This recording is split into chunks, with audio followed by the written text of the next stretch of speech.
کا بادشاہ بہت دنوں سے پریشان تھا۔ یوں تو ہر طرف خوشحالی کا دور تھا، مگر بادشاہ کی پریشانی کی وجہ اس کی اکلوتی بیٹی تھی۔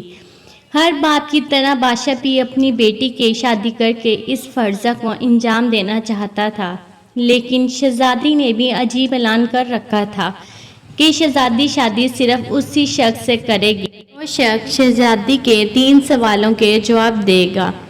آس پاس کی ریاستوں سے بہت سے شہزادے آئے کہ شہزادی کے سوالوں کے جوابات دے کر شہزادی سے شادی کر سکیں، لیکن سب ناکام لوٹے۔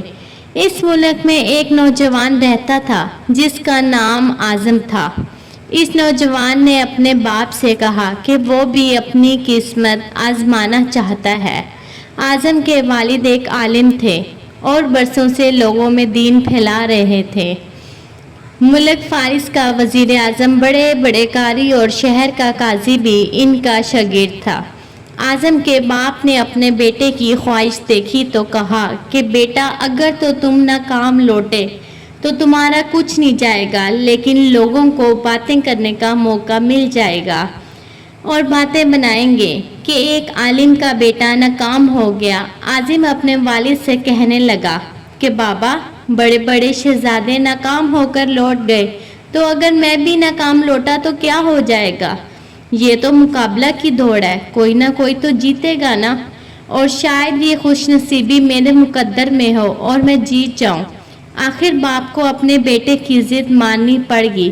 اعظم اپنے والد کی نیک تمنائیں لے کر خوشی خوشی محل کی طرف چل پڑا۔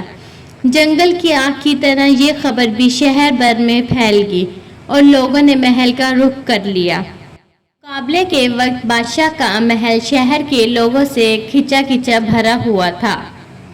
بادشاہ تخت پہ بیٹھا ہوا تھا اور ملکہ عالیہ بھی محل میں موجود تھیں۔ وزیر اور دربانوں سے لے کر عوام الناس سب لوگ دربار میں جمع تھے۔ آخر شہزادی نے اپنا پہلا سوال کر ڈالا۔ شہزادی نے شہادت کی انگلی فضا میں بلند کی۔ یہ دیکھ اعظم خاموش ہوا اور کچھ لمحے بعد شہادت والی انگلی کے ساتھ والی انگلی فضا میں بلند کی۔ یہ دیکھ کر شہزادی مسکرا اٹھی۔ ملکہ عالیہ نے کہا، شاباش اے نوجوان، تم پہلے مرحلے میں کامیاب ہو چکے ہو۔ ایک مانتے ہو؟ تو میں جواب میں شہادت اور ساتھ والی انگلی کھڑی کر کے کہا، میرا اللہ اور رسول پاک صلی اللہ علیہ وآلہ وسلم پر ایمان اٹل ہے۔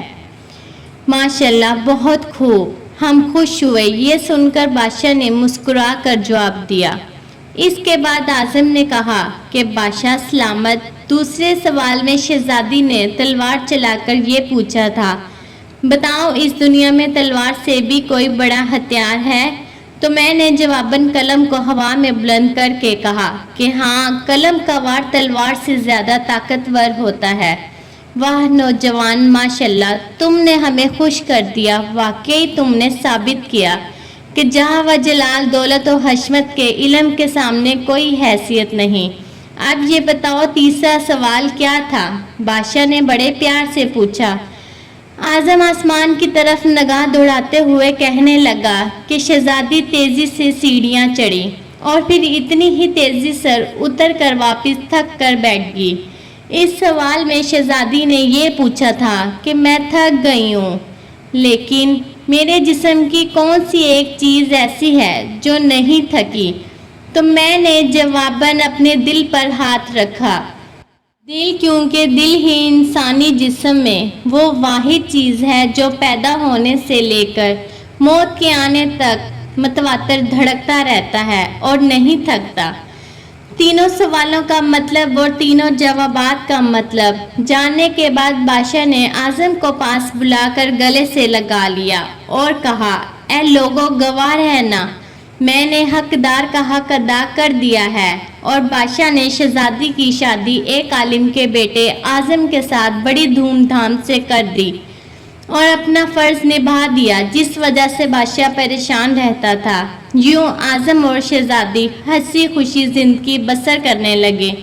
اس بات سے یہ واضح ہوتا ہے کہ اللہ اور اس کے آخری نبی صلی اللہ علیہ وآلہ وسلم پر کامل ایمان ہی ہر مشکل میں کامیابی دلوا سکتا ہے، اور دوسرا قلم کا وار دنیا کے ہر ہتھیار سے زیادہ خطرناک ہے، اور تیسرا دل، کیونکہ دل واقعی انسانی جسم کا سب سے طاقتور ترین حصہ ہے، کیونکہ اس پہ کتنے بھی غم ٹوٹے، مشکلیں آئیں، اگر آپ کا دل اللہ کی رضا پر راضی ہے تو واقعی کامیابیاں آپ کا مقدر چومتی ہیں۔ جزاک اللہ خیر۔